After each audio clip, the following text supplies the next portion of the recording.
Pastor Wairimu, and the Faith Evangelistic Ministries, honored guests, good afternoon.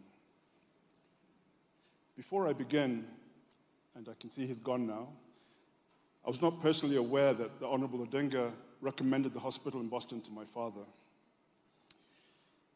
Besides the wonderful care that they gave him, the hospital canteen had the best chocolate cake I've ever eaten. And while spending time with Dad in his hospital room, I could go through several slices a day, much to his amusement. This has been an amazing and uplifting week. It has kept my sister, our entire family, and I going through a very difficult time. We sincerely thank you for your kindness and your empathy.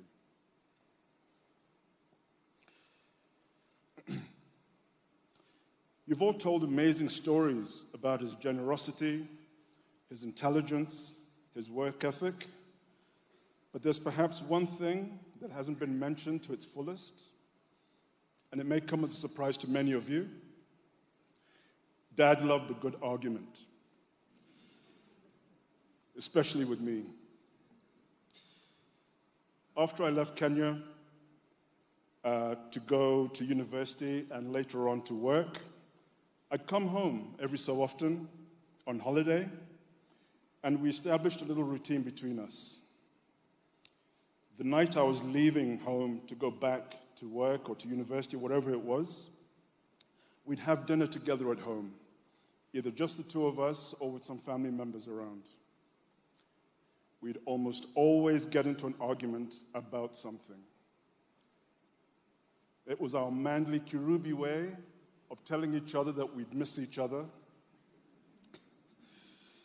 And it used to be quite profitable for me.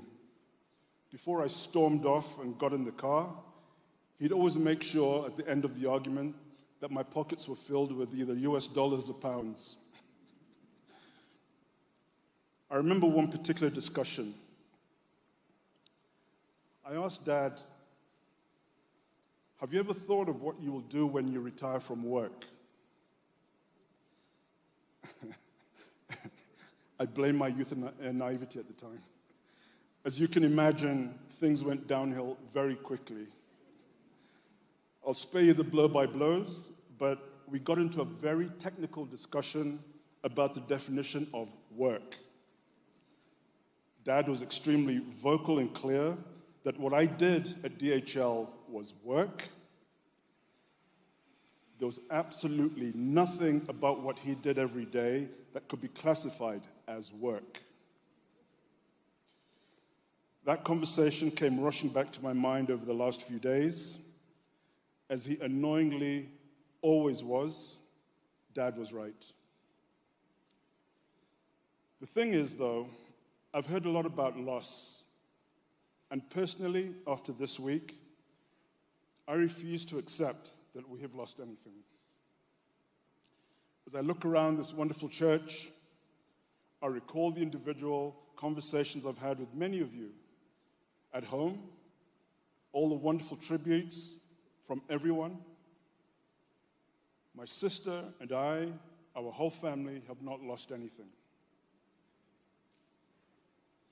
Our Father lives on in every single person he touched, every person who acted upon his advice, counsel, and mentorship. I call upon everyone who understood what Dr. Chris Kirubi stood for to take whatever they have learned from him and make sure they take positive action to focus and continue to do the right things for themselves, their families, the community, and for this country. And most importantly, I call upon you to help others around you as my father helped you. Invest in people as he did his whole life. He may not be physically here, but that is how he will continue to live amongst us forever. I won't accept that we have lost him, and I look to you all to hold yourselves accountable to take his wisdom forward. If you don't, like my father, you'll come to understand I also love a good argument.